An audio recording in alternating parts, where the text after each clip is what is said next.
দেবযানী শুধু আমার আমার আমার আমার। তবু কেন কেন তাকে আমি আপন করে কাছে টানতে পারি না? কেন ভালোবাসার আবির দিয়ে কেন তার দেহ মন যৌবনকে রাঙিয়ে দিতে পারি না? এক বিবাহিতা নারীর ন্যায্য অধিকারটাকে কেন আমি তার হাতে তুলে দিতে পারি না? বাইরের কেউ এই প্রশ্নের উত্তর দিতে পারবে না দাদা। নিজের আধার মনের অতল সাগরে ডুব দিয়ে আপনাকে এই প্রশ্নের উত্তর খুঁজে নিতে হবে। মানুষের মন এক চোরাবালির চর লিখিল, তার নাগাল পর আগেই যে নিজেকে তলিয়ে যেতে হয়। আপনি ভুল করছেন দাদা। একমাত্র বৌদির ভালোবাসায় পারে ওই হিংসার চোখে হীরের ফুল ফোটাতে। নিজের ঘরে সেই আলো থাকতে কেন আপনি আলেয়ার পিছনে ছুটে বেড়াচ্ছেন? অন্নপূর্ণা ঘরে থাকতে মহাদেব কেন অন্যের জন্য পথে পথে ভিক্ষা করে বেড়াতেন তাকে তুমি বলতে পারো ঠাকুর জামাই? ওটাই যে পুরুষদের চরিত্র। বন্ধনকে অগ্রাহ্য করাই যে ওদের জীবনের অহংকার। সেই অহংকারী পথিককে চার দেয়ালের মধ্যে ফিরিয়ে আনার দায়িত্ব যে তোমার বৌদি। আমার তাই তো তুমি যখন আমাকে এই জিনিসটা আনতে বলেছিলে আমি প্রথমে খুব অবাক হয়ে গিয়েছিলাম, কিন্তু তারপর বুঝেছি এ তোমার পাপের পশরা নয়, এ তোমার পূজার নৈবেদ্য। এই নাও।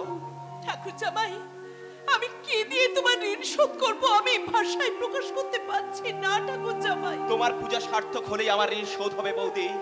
যে পূজা আমাকে এক অসীম ধৈর্যের মন্ত্র শেখাবে, যে মন্ত্র শক্তি জোরে আমি আবার লালীর মন জয় করে তাকে প্রতিষ্ঠা করতে পারবো ভারতীয় নারীর চিরন্তনী মহিমায়, চিরন্তনী মহিমায়।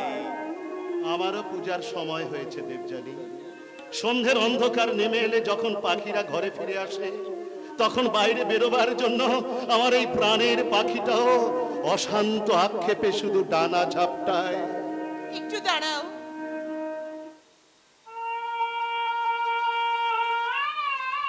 আজ আমি তোমাকে একটা উপহার দিতে চাই। কি দিতে চাও? এই নাও। কি আছে এতে? তুমি নিজেই খুলে দেখো।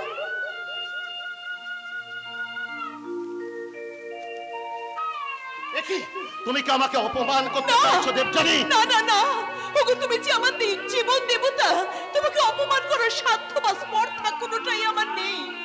তুমি ভালোবাসো বলে আমি ঠাকুর জামাইকে দিয়ে ওটা আনিয়েছি। আজ তুমি আমার সামনে বসে খাবে। তুমি যখন চাইছো আমি খাবো, তবু ঘর আর বাইরের জীবন কখনো এক হবে না দেবযানী।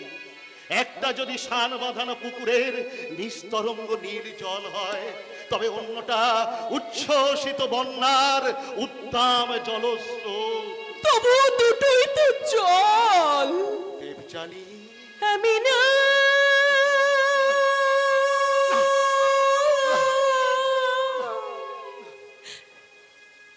আমি নাই রঙমনে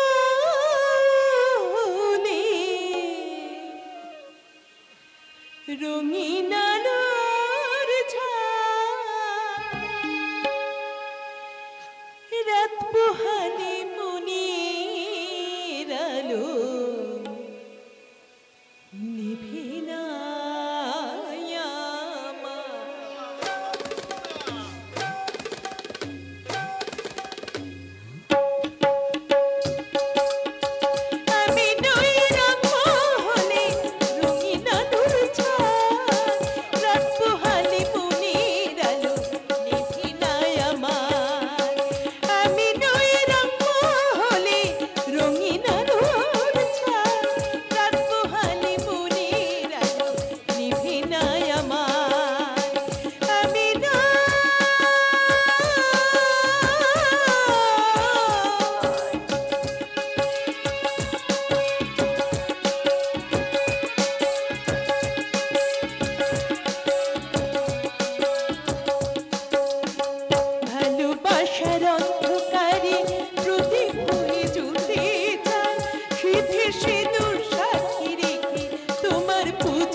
সোহাগ রাতের সোহাগ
সহ্য করতে পারছি না। আত্মত্যাগের মহিমায় তুমি আজ আমার চোখে পূজার ফুল হয়ে উঠেছো দেবযানী। এই ফুলকে স্পর্শ করার যোগ্যতা আমার নেই। তুই আমাকে ক্ষমা করো দেবযানী। তুই আমাকে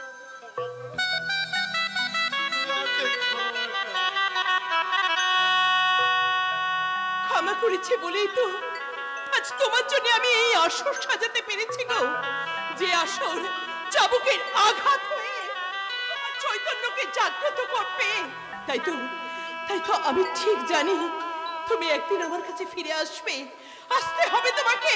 যে ফেরার নয়, তার জন্য অপেক্ষা করে নিজের জীবনটাকে নষ্ট করছো কেন বৌদি?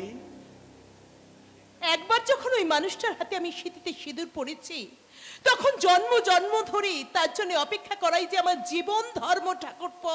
কিন্তু যৌবনের তো একটা ধর্ম আছে বৌদি। যে মানুষটা তোমার মতো বজ্রাই গোলাপকে ফেলে রেখে বাসি ফুলের গন্ধ নিতে বাজারে যায়, তার জন্য নিজের বয়সে ধর্মটাকে ভুলে থাকবে কেন?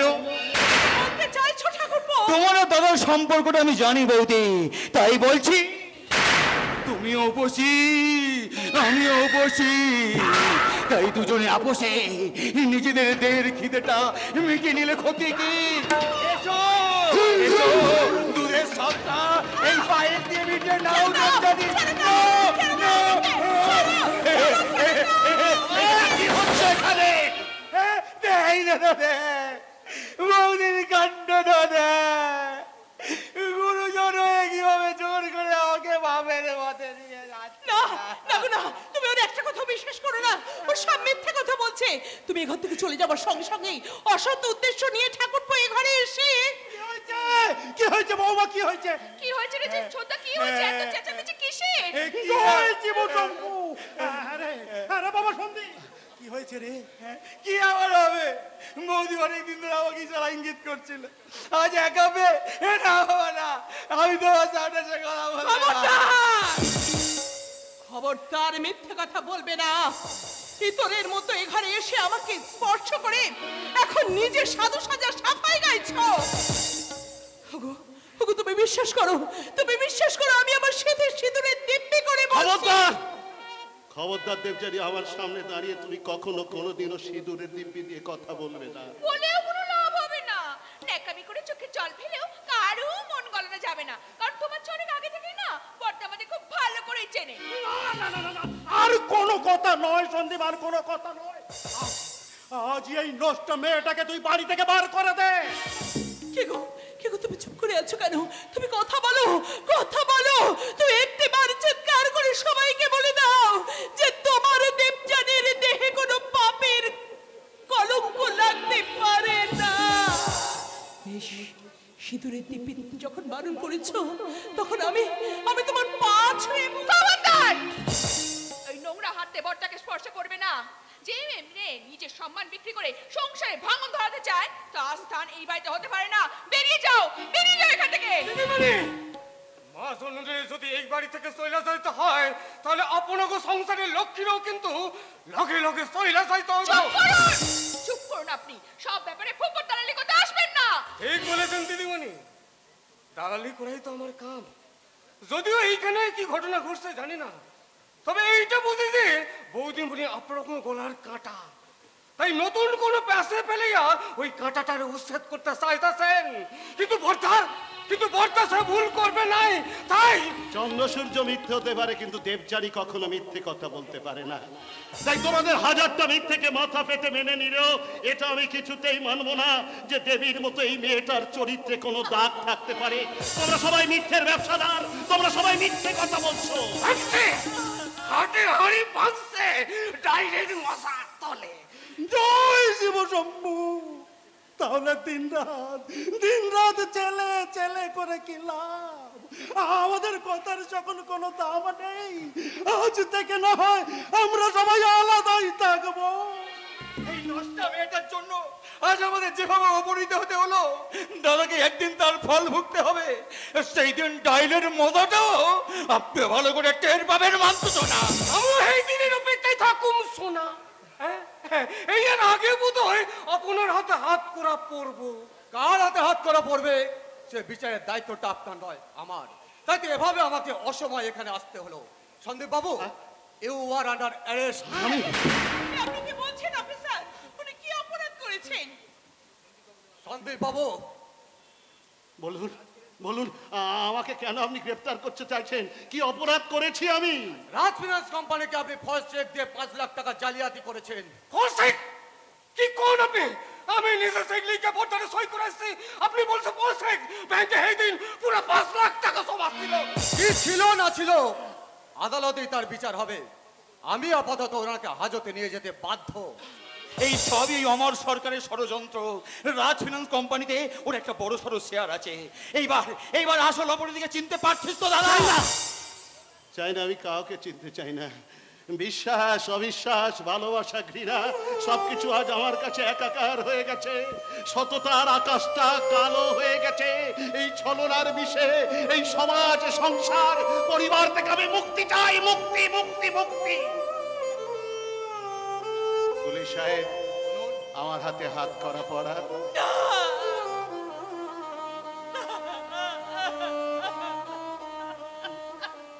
আসুন আমার সঙ্গে।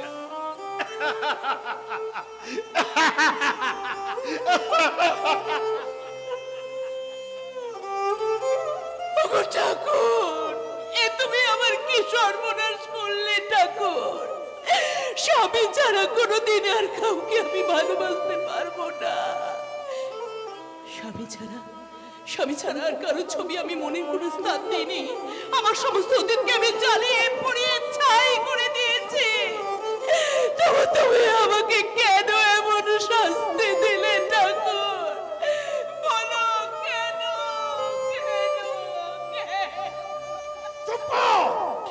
চুপ কর হারামজাদে! স্বামীর বিরুদ্ধে এত বড় ষড়যন্ত্র করে আবার ন্যাকামো করে চোখের জল ফেলতে তোর লজ্জা করছে না?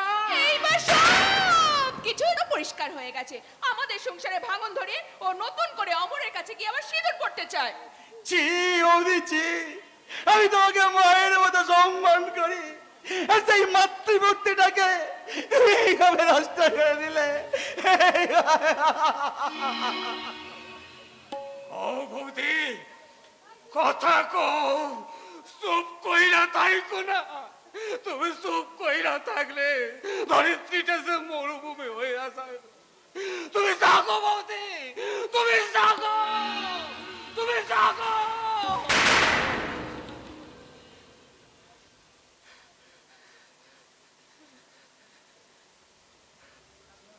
শুনুন ম্যানেজার বাবু, আপনারাও সবাই শুনুন।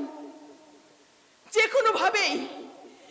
কোনো ভাবেই আমি আমার স্বামীকে আমার এই বাড়িতে ফিরিয়ে নিয়ে আসবই।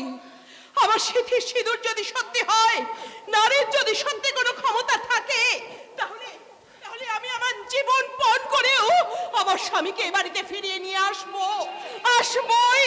তা যদি না পারি, তাহলে জানবেন পুরাণ মিথ্যে, ধর্ম মিথ্যা, সীতা সতী সাবিত্রীর তপস্যা মিথ্যা, হিন্দু সমাজের পুরাণ মিথ্যা।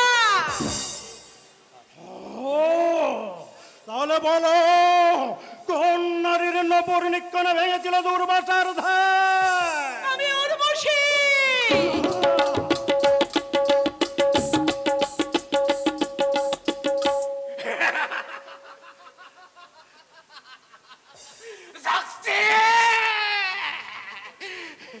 বলো, কোন নারীর অহংকারে শেষ হয়েছিল সম্ভ নিসম্ভ? আমি চামুন্ডা।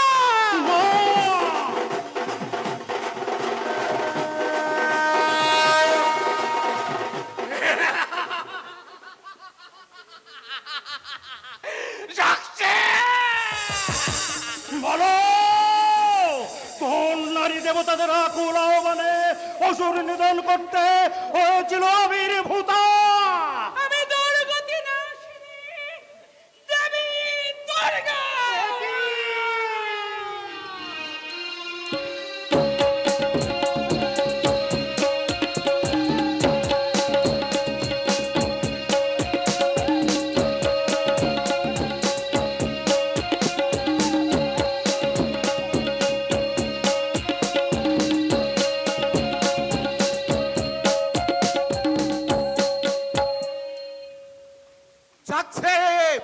নারী যাচ্ছে,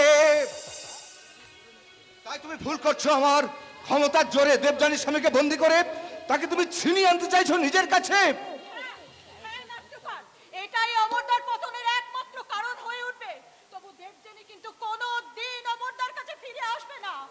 আমার বাবা অমরদাকে নিজের স্বার্থ সিদ্ধির হাতিয়ার করে তুলতে চাইছে। আমার স্বার্থ সিদ্ধির জন্য নয়, আমি যা করেছি অহল্যা তোর জন্য। না, তাহলে এখন থেকে আমাকেও আমার নিজের পথেই চলতে হবে। কোথায় যাবি তুই? তোমার ধ্বংসযজ্ঞের নীরব দর্শক হতে আমি পারবো না বাবা। সে তো বুঝতে পারলাম, কোথায় যাবি তুই বল? আমাকে আমার নিজের জায়গাতেই ফিরে যেতে হবে। নিজের জায়গা? সারা গায়ে চাবুকের দাগ নিয়ে একদিন যেখান থেকে তুই চোরের মতো পালিয়ে এসেছিলি, সেখানে ফিরে যেতে তোর লজ্জা করবে না? করবে বাবা, ভীষণ লজ্জা করবে। কিন্তু যতই লজ্জা করো, তোমার অহল্যার সত্যিকারের পরিচয়টা যে সেখানেই বাধা আছে বাবা। কিন্তু তুই তো একদিন প্রতিজ্ঞা করেছিলিস, যতদিন না সেই মানুষটা মাথা নিচু করে তোর কাছে ক্ষমা স্বীকার করবে, ততদিন তুই তার কাছে ফিরে যাবি না।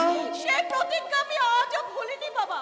কিন্তু আমি জানি কালের চাকা প্রতিনিয়ত ঘুরে চলেছে, তাই এমন একদিন আসবে যেদিন সব কিছু হারিয়ে অহল্যাই হয়ে উঠবে তার একমাত্র আশ্রয়। ঠিক বলেছো অহল্যা, কালের চাকা নিজের নিয়মে ঘুরে চলেছে, তাই দেবযানীকেও আমার কাছে ফিরে আসতেই হবে। না না না, তুমি ভুল করছো। আমার তোমাকে নায়ক করে আমি নাটক লিখেছিলাম, অথচ জীবন নাটকের রঙ্গমঞ্চে তুমি নায়ক থেকে খলনায়ক হয়ে গেলে। খলনায়ক অর্থাৎ ভিলেন। নাট্যকার সাহেব, সেই শরৎচন্দ্রের যুগটা শেষ হয়ে গেছে, যেখানে দেবদাস ব্যর্থ প্রেমের জ্বালায় শুধু মদের পর মদ খেয়ে রক্ত উঠে মুখ দিয়ে মরে গিয়েছিল। সে যুগটা শেষ হয়ে গেছে। এই যুগের নায়করা কিন্তু মরতে শেখেনি। এই যুগের নায়কদের নিয়ে কেউ যদি ছিনিমিনি খেলে, তাদের দামটা কড়াই গন্ডায় উসুল করতে নিয়ে। কার কাছ থেকে উসুল করবে? যাকে তুমি নিজের জীবনের থেকে বেশি ভালোবাসো, যার মাথায় সিঁদুর। ও তো মিথ্যা সিঁদুর। ওই মিথ্যার জালে কেন দেবযানী এতদিন বন্দী হয়ে পড়ে থাকবে? কারণ একই জীবনে মেয়েদের যে 3 বার জন্ম নিতে হয়। কুমারী কন্যা হয়ে মায়ের কোলে তার প্রথম জন্ম। অহল্যা, প্রেমিকা মাগো মা, মাগো মা, আমি এলাম তোমার কোলে, তোমার ছায়ায়, তোমার মায়ায় মানুষ হব বলে। মা, মাগো মা, মাগো মা, মাগো মা। শীতেতে সিঁদুর দিয়ে স্বামীর ঘরে তার যে দ্বিতীয় জন্ম। অহল্যা, এলে তুমি আমারই হৃদয়ের মাঝারে, স্বপ্নের মাঝে এলে তুমি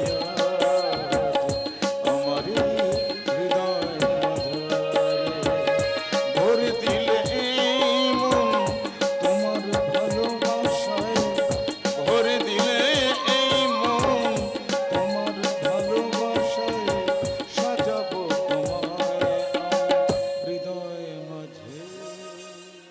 আর সন্তান কোলে নিয়ে জননীর ভূমিকায় তার তৃতীয় জন্ম। অহল্যা মা, আই ঘুম, আই ঘুম, আই রে, আই ঘুম, আই ঘুম, আই রে, আই ঘুম, আই ঘুম, আই রে,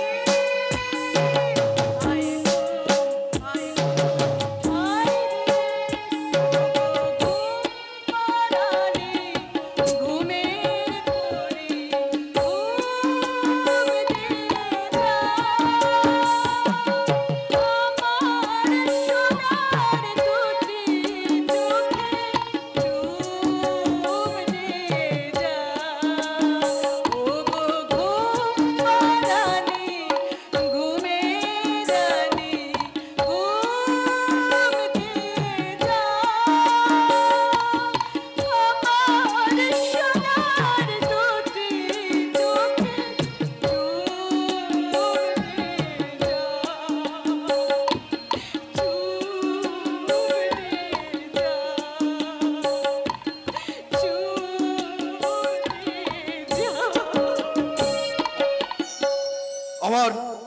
সবার ভাগ্যে সবকিছু পাওনা থাকে না, তাই তো রাজকুমার হয়েও রামচন্দ্রকে বনবাসে যেতে হয়।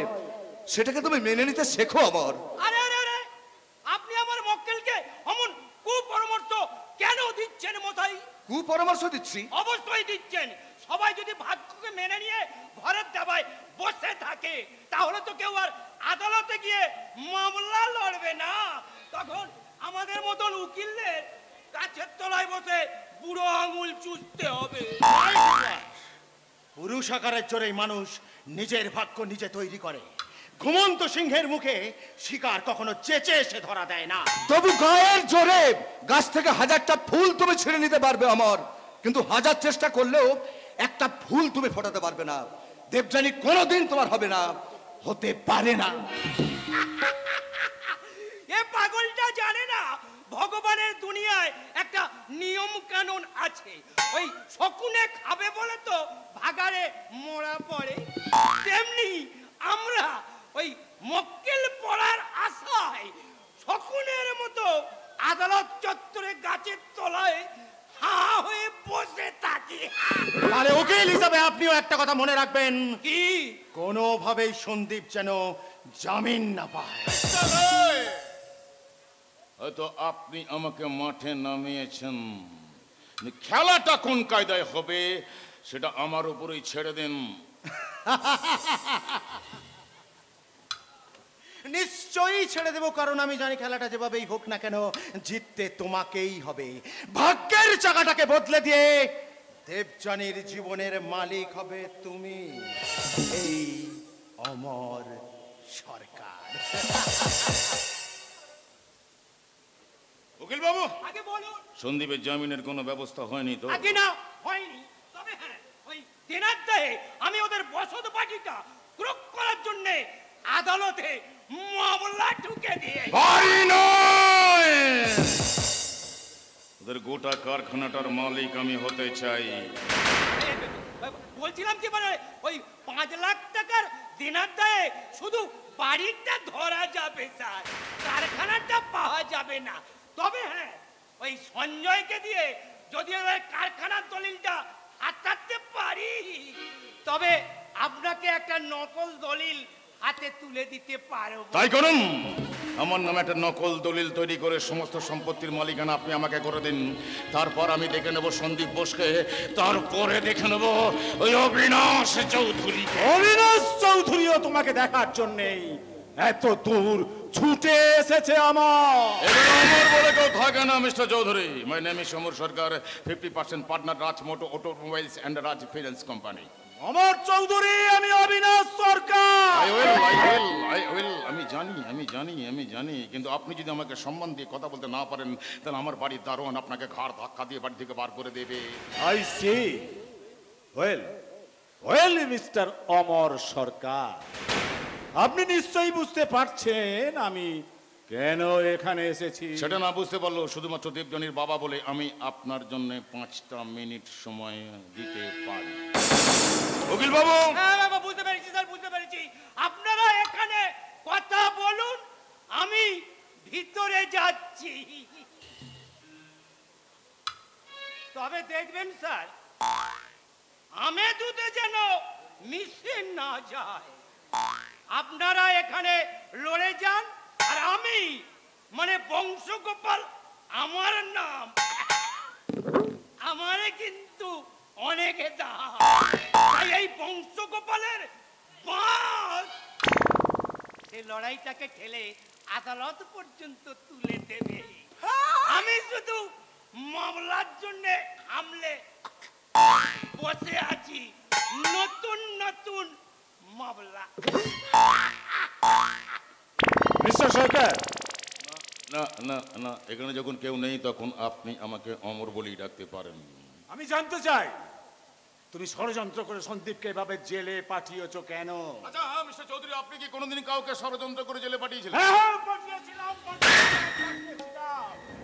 আবার আমি তাকে সেখান থেকে খালাস করে দিয়েছে। হ্যাঁ, আপনার মেয়ে অবিনাশের আপনার মেয়ে ওই সন্দীপের হাত ধরে বাড়ি থেকে চলে যাবার পর এখন সেই মেয়ে যদি আমার হাত ধরে আমার বাড়িতে চলে আসে তবেই আমি সন্দীপকে খালাস করে দিতে পারি।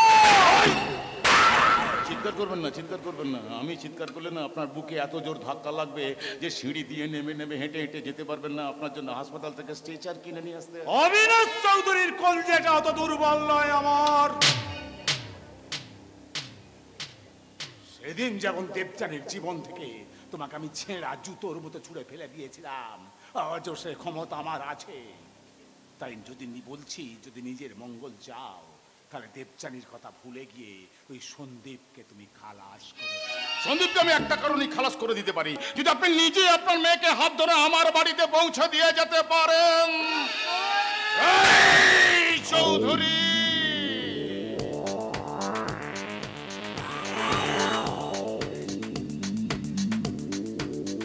আপনার লাঠিটা কিন্তু এখন আমার হাতে। এটা আমার ওই দারোয়ানের কাছে জমা রইলো, পরে ওই লাঠিটা দিয়ে আপনাকে মারতে মারতে বাড়ি থেকে বার করতে সুবিধা হবে। রুমে কেউ নাও।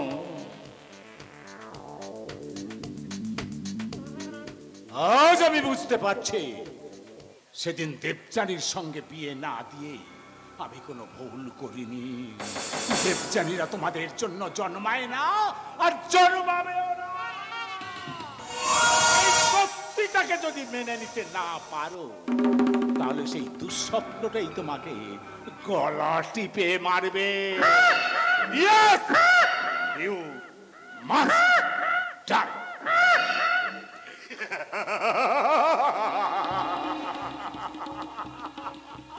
সাকসেস!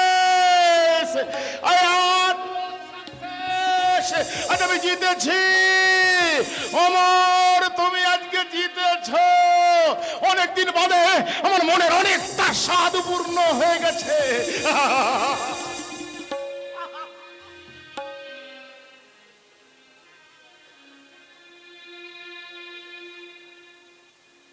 আচ্ছা, আমি তো হাসছি, আমার দু চোখ দিয়ে জল কেন বেরিয়ে আসতে চাইছে? আমার বুকের ভেতর থেকে কেন বেরিয়ে আসতে চাইছে একটা বেদনার সুর? বুঝিনি তো ভালোবেসে চোখের জল সার হয়।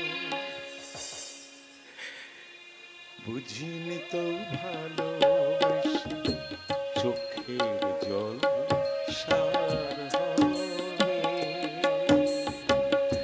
সোনা ঝরা স্বপ্ন ভেঙে স্মৃতি, সোনা ঝরা স্বপ্ন ভেঙে স্মৃতি, ব্যথাই শুধু পড়ে রবে। বুঝিনি তো ভালোবেসে চোখের জল সার হবে। সোনা ঝরা স্বপ্ন ভেঙে স্মৃতি, সোনা ঝরা স্বপ্ন ভেঙে স্মৃতি, ব্যথায়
উজ্জ্বল আমি বাঁচতে চাই, আমি বাঁচতে চাই, আমি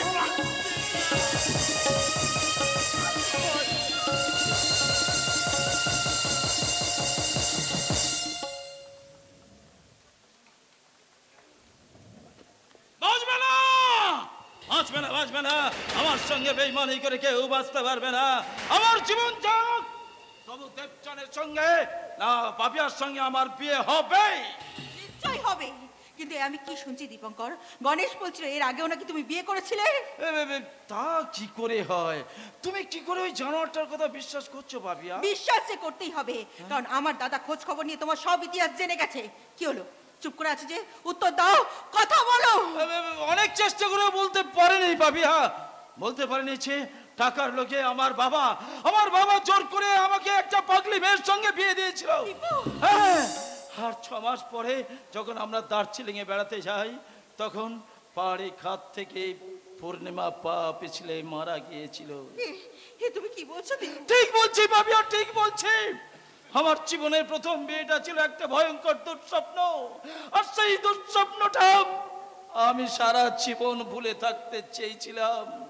তাই সেটা যদি আমার অপরাধ হয়ে থাকে, তুমি যে শাস্তি দেবে আমি মাথা পেতে নেবো পাপিয়া।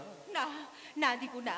মানুষের জীবনে যে এমন দুর্ঘটনা ঘটে, সেই দুর্ঘটনাকে ফেলে এগিয়ে যাওয়ার নামই তো জীবন। তাই তো বলছি, চলো না এইসব কথা না ভেবে আজকেরই তুমি আমাদের বিয়ের ডেটটা ফিক্স করে ফেলো। তার আগে বাকি 1 লাখ টাকা তোমার দাদাকে আজই দিয়ে দিতে হবে, তবেই আমি বিয়ের দিন ঠিক করব। তাহলে শুনুন কাকা বাবু, আমার বাবা আমার নামে আলাদা করে ব্যাংকে অনেক টাকা রেখেছেন, আর বাড়ি আর জমিতেও আমার আধা আধি ভাগ আছে, যার দাম 10 লাখ টাকারও বেশি। তাই আমি নিজের জোরে এই বাড়িতে বউ হয়ে আসবো। আমাদের বিয়ে কেউ আটকাতে পারবে না, কিছুতেই না। পাপিয়া তো ঠিক কথা বলেছে বাবা। তোমার বাধ্য ছেলে হয়ে আমি নিজেকে বাজারে গরু ছাগলের মতো বেচতে পারবো না। যদি তোমার দামে না পোষায়, তাহলে আমরা রেজিস্ট্রি করে বিয়ে করবো। কি আমার মুখের উপর এত বড় কথা? পুত্র স্নেহের এই পুরস্কারটা আজ কেমন লাগছে বাবা? একদিন তুমি নিজের মেয়েকে রাজরানী করতে চেয়েছিলে, অথচ সেই মেয়েই আজ ভিখারিনী হয়ে স্বামীর মুক্তির জন্য পথে পথে ভিক্ষা করে বেড়াচ্ছে। এর জন্য দায়ী আমার সরকার। ওই শয়তানটাকে আমি নিজের হাতে গলা টিপে মারবো। কি বলছো বাবা? অমর তো আজ কোটিপতি হয়ে তোমাদের জাতে উঠে এসেছে। তাই তুমি নিজে একদিন আমাকে আমার স্বামীর বাড়ি থেকে ফিরিয়ে নিয়ে এসে গাড়ি সাজিয়ে আমাকে অমরের বাড়ি পৌঁছে দিয়ে আসবে। ওই জানোয়ার তো সেটাই চায়, সে একদিনের জন্য তোকে তার কাছে পাঠিয়ে দিতে বলেছে। কেন বলবে না? সে যে আজ নিজে বড়লোক হয়ে তোমাদের মতো বড়লোকদের চরিত্রটাকে খুব ভালো করে চিনে নিয়েছে। যাদের কাছে স্নেহ, মায়া, মমতা, ভালোবাসার চেয়ে টাকাটা অনেক অনেক বড়। টাকা অনেক বড়। আজকের যুগে ব্যাংকের অঙ্ক থেকে মানুষের পরিচয় তৈরি হয়। টাকার নোট পুড়িয়েই জ্বলে ওঠে আধুনিক সমাজের অশ্বমেধ যজ্ঞের আগুন। যুগের পার্বতীরা প্রতিদিন প্রতিনিয়ত সেই যজ্ঞের আগুনে পুড়ে ছাই হয়ে যাচ্ছে। ধনতান্ত্রিক দুনিয়ার খোলা বাজারে বিক্রি হচ্ছে তাদের ভালোবাসা, তোমাদের মতো ধনীদের জুতোর তলায় পিষে যাচ্ছে তাদের জীবনের গান। আর তোমরা তোমাদের মতো দক্ষ রাজারা উলঙ্গ শিবের ভিখারি মূর্তি তৈরি করে আনন্দে হাসছে। পাগল হয়ে গেলি। ওরে আমি যা কিছু করেছি সব তোদের জন্য করেছি, তোদের ভালোর জন্যই করেছি। তাই প্রয়োজন হলে আমি এই বাড়ি বিক্রি করে আমার একদিনা শোধ করে সন্দীপকে আমি খালাস করে আনবো। না বাবা, আমি তোমার টাকা নিয়ে আমার স্বামীর আত্ম অহংকারে কোনোদিন আঘাত করতে পারবো না বাবা। তাই তো আমি নিজেই যাব অমর সরকারের কাছ থেকে আমার স্বামীর মুক্তিপণ আদায় করে নিতে। না না দেখছি না, বিবাহিত নারী হয়ে তুই কিছুতেই নিজের মান সম্মানকে ভাবে নষ্ট করতে পার। বিবাহিত মেয়েদের কাছে নিজের সিঁদুরের চেয়ে বড় মান মর্যাদা কিচ্ছু হতে পারে না। তাই তো সিঁদুরের স্বীকৃতিকে বজায় রাখতে যেমন সীতা একদিন অগ্নি পরীক্ষা দিতে হয়েছিল, তেমনি আমি ওই অমর সরকারের লালসার আগুনে নিজেকে পুড়িয়ে ফেলেও আমার স্বামীর মুক্তিপদ আদায় করে নিয়ে আসবো বাবা। না দেবযানী না, আমি বলছি তুই যাবি না। যাব বাবা। একদিন অগ্নি সাক্ষী রেখে আমার স্বামীর হাতে হাত দিয়ে আমি মন্ত্র উচ্চারণ করেছিলাম। আজ সেই মন্ত্রের মর্যাদা রাখতে আমি ওই অমর সরকারের লালসার আগুনে নিজেকে পুড়িয়ে ফেলেও প্রমাণ করে দিয়ে যাব দেবযানী কোনো পিতার কন্যা নয়, সে কারোর ভালোবাসার প্রণয়ী নয়, সে শুধু এক দেবতার অগ্নি সাক্ষী স্ত্রী বাবা, অগ্নি সাক্ষী।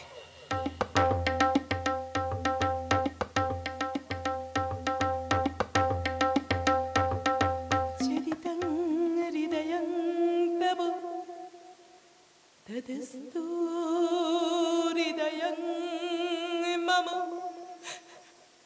চরিতং হৃদয়ং তব তদস্তু হৃদয়ং মম, চরিতং হৃদয়ং তব তদস্তু হৃদয়ং মম। দেবযানী ওরা যাসনে মা যাসনে, ওরে তো চলে গেল। হে ভগবান, আজ আমাকে এমনি করে যমরের কাছে হেরে যেতে হবে। তবে কি এতদিন পর আমার সেই গোপন পাপের প্রায়শ্চিত্ত শুরু হয়েছে? না না, পাপ পুণ্য বলে কিছু নেই, কিছু নেই, পাপ পুণ্য বলে কিছু নেই, মিথ্যে মিথ্যে, সব কিছু মিথ্যে। মানুষ তা নিজের ভাগ্য নিজেই, যেমন আমি আমার ভাগ্য তৈরি করেছি, আমি এই চৌধুরী বংশের একমাত্র ভাগ্য বিধাতা।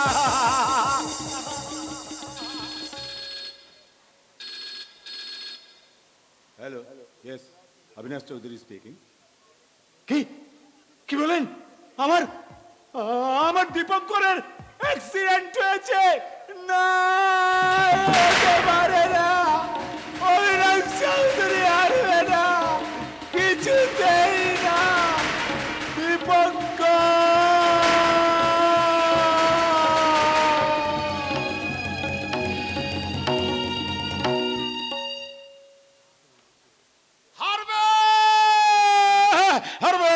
চৌধুরী, তোমার হারের পালা শুরু হয়ে গেছে।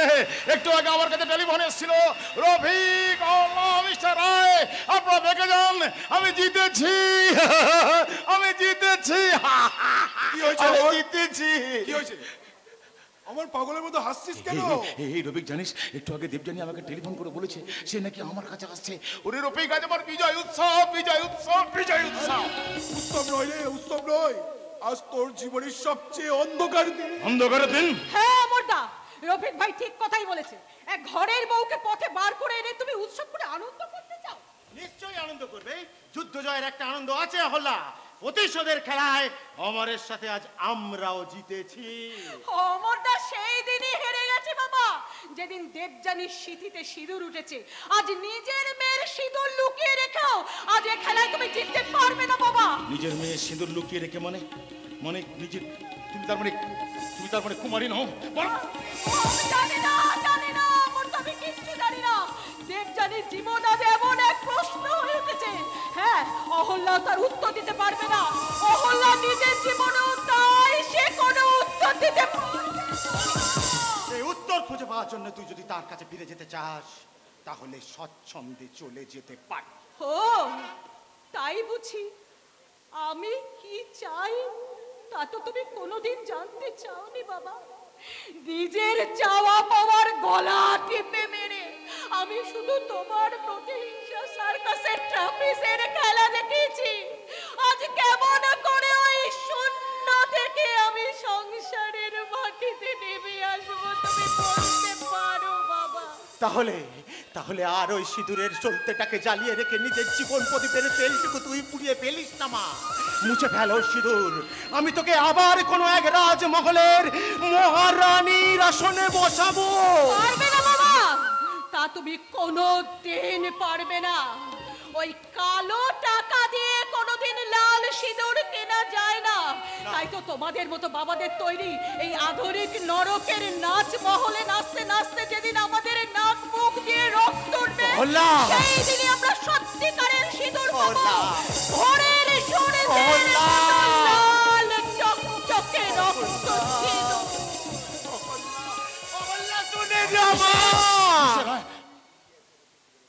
কি লুকিয়ে আছে ওর মধ্যে? জানতে চেও না, জানতে চেও না আমার, তুমি জানতে চেও না। আগ্নেয়গিরির মতো এক রাজবুকের যন্ত্রণা নিয়ে আমরা বেঁচে আছি। ওই কাঠের বেড়া দিয়েছে আগুনকে আটকানো যাবে না। আমাদের মনের মিলিত আগুন মিলেমিশে একটা ভয়ঙ্কর দাবানল সৃষ্টি করবে। সেই দাবানলে পুড়বে অনেক অন্যায়, অনেক জুলুমের চিতা, শেষ চিতা। সেই শেষ দৃশ্যের আগে আমাকেও বিদায় নিতে হবে আমার। কি বলছিস রফিক? যে দেবযানীকে ভালোবাসা দিয়ে জয় করতে পারলি না, তাকে এইরকম শয়তানির খেলায় দখল করতে চাইছিস সমর? তুই এত নিচে নেমে গেছিস। তুই কি বলছিস রফিক? তুই আমার বন্ধু। ইয়েস স্যার, বন্ধু। যদি কোনোদিন ওই শয়তানি নেশা ছেড়ে দিয়ে ওই গৌরীপুরে ফিরে যাও, সেদিন সেদিন নিশ্চয়ই বন্ধু হিসাবে আবার আপনার আমি গলা জড়িয়ে ধরবো। কিন্তু আজ একজন প্রাইভেট সেক্রেটারি হিসাবে আমি তোমার চাকরিতে ইস্তফা দিয়ে গেলাম। Rafiq, good bye. সবাই চলে যা, সবাই চলে যা, কাউকে দরকার নেই আমার। এই পৃথিবীর বাজার থেকে আমার কিচ্ছু কেনার নেই। আমার চাই না, আমি চাই শুধু আমার দেবযানীকে, আমার দেবযানীকে। তোমার চাহিদা মেটাতে আমি তোমার কাছে এসেছি। ভালোবাসিনি, আমি ভালোবেসেছিলাম তোমার মনটাকে, তোমার পবিত্র আত্মাটাকে। কিন্তু আমার সেই ভালোবাসার মর্যাদা না দিয়ে কেন তুমি অন্যের হাতে সিঁদুর পরে অন্যের ঘরে আলো জ্বালতে চলে গেলে? আমার জেল থেকে না ফিরে আসা পর্যন্ত কেন তুমি অপেক্ষা করতে পারলে না? আমি কি এমন অন্যায় করেছি? আজ শুধু সেইটুকু তোমার কাছ থেকে জানতে চাই। ধরে নাও আমি ভালোবাসতে জানি না, ধরে নাও সেদিন ভিখারি অমর সরকারের যে মিস্টার বোস ছিলেন স্বামী হিসাবে আমার কাছে অনেক বেশি লোভনীয়। সেদিন তোমার ওই ভাঙা ঘরে থাকার চেয়ে ওদের ওই রাজপ্রাসাদে থাকাকে আমার অনেক বেশি সুখের বলে মনে হয়েছে। তোমার টাকা পয়সা বাড়ি গাড়ির কোনো কিছু অভাব নেই। তোমাদের সোসাইটিতে সবাইকার মতো আমি একজন খাঁটি মানুষ হয়ে দাঁড়িয়েছি। তাহলে কেন তুমি আমার কাছ থেকে দূরে চলে যাবে? এসো আমার কাছে, এসো এসো এসো বলছি। ছি অমর, ছি। অন্যের হাতে সিঁথির সিঁদুর মাথায় নিয়ে পরপুরুষের কাছে দাঁড়িয়ে এই কথা শোনাও যে আমার মহা পাপ। শোনো অমর, দেবযানীর জীবনে আজ অমরের আর কোথাও কোনো স্থান নেই। আমাকে তুমি ভুলে যাও অমর। না, তোমাকে আমি ভুলে যাব না, আর আমিও ভুলতে দেবো না আমার নামটা তোমাকে। এটা আমার প্রতিজ্ঞা, সারা জীবনে একদিন না একদিন তুমি আমার হবেই। এইটাই আমার সব থেকে বড় প্রতিজ্ঞা। তাহলে আমার প্রতিজ্ঞাটাও তুমি শুনে রাখো অমর। দেবযানী যখন অগ্নি সাক্ষী রেখে একজনকে স্বামী বলে মেনে নিয়েছে, তখন জন্ম জন্ম ধরে তার হাতে সিঁদুর পরার জন্য সে আবার এই পৃথিবীতে জন্ম নেবে। তাই আমি মাথা উঁচু রেখে তোমাকে চ্যালেঞ্জ করে যাচ্ছি অমর। এগিয়ে এসো, এগিয়ে এসো। আজকে আমি দেখবো কে জেতে, তোমার ওই বিকৃত কামনা নাকি আমার সিঁদুরের লাল রং। এসো এসো অমর, তোমার মুক্তিপণটা তুমি আদায় করে নাও। এসো এসো।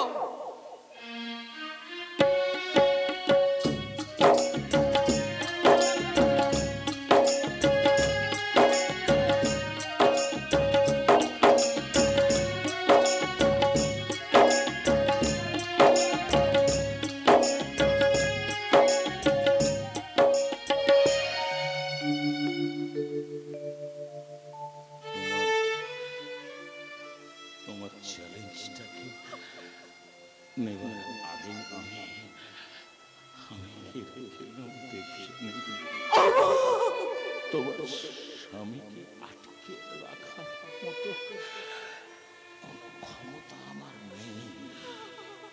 চলে যাও, চলে যাও সামনে থেকে। যাচ্ছি যাচ্ছি অমর, যাচ্ছি। তুমি যাবার আগে আমি তোমাকে একটা সামান্য অনুরোধ করে যাচ্ছি। এই বিশ্বাসঘাতিনী দেবযানীকে ভুলে গিয়ে তুমি অন্য কোনো মেয়েকে বিয়ে করে সুখী হয়েও আমাকে আমাকে তুমি ভুলে যাও। তুমি সুখী হয়েও অমর, তুমি ভালো থেকো, ভালো থেকো, ভালো। দেবযানী, তুমি ভালো আছো তো? ভালো আছি, ভালো থেকো। আকাশের ঠিকানায় চিঠি লিখো। ভালো আছি, ভালো থেকো। আকাশে ঠিকানা চিঠি লিখো। দিও তোমার মালা খানি, দিও তোমার মালা খানি বাউনের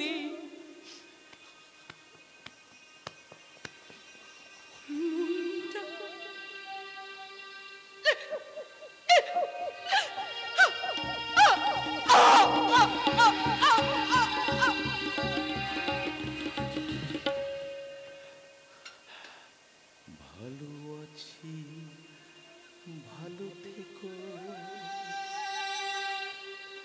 আকাশে ঠিকানায় চিঠি লিখো। ভালো আছি, ভালো থেকো। আকাশে ঠিকানায় চিঠি লিখো। দিও তোমার মালাখানি বাউলের অন্তরে। আমার ভিতর বাহিরে অন্তরে অন্তরে আছো তুমি। আমার ভিতর বাহিরে অন্তরে অন্তরে আছো তুমি। সুখ, তুমি বলতে পারবে তুমি কোথায়?